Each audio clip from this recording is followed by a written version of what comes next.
صحابہ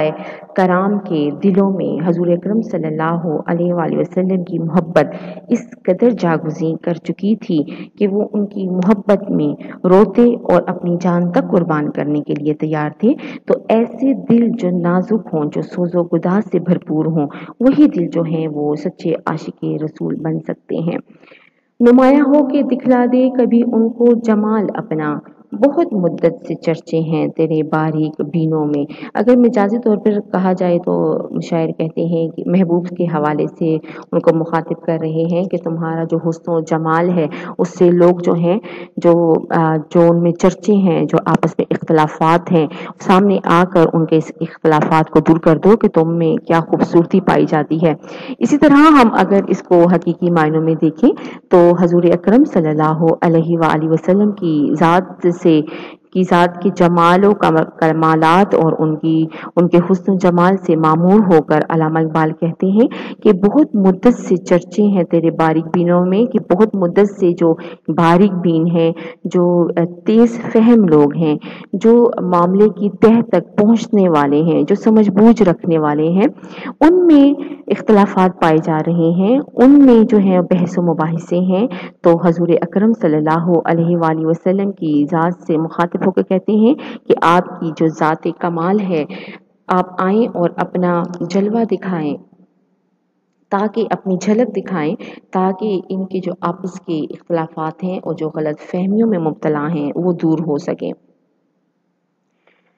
خاموش اے دل بھری محفل میں چلانا نہیں اچھا، ادب پہلا قرینہ ہے محبت کے قرینوں میں۔ کہ خاموش ہے دل کہ اگر بھری محفل میں محبت کا یہ آداب ہے کہ اگر محبوب کے سامنے موجود ہو تو ادب کا پہلا یہ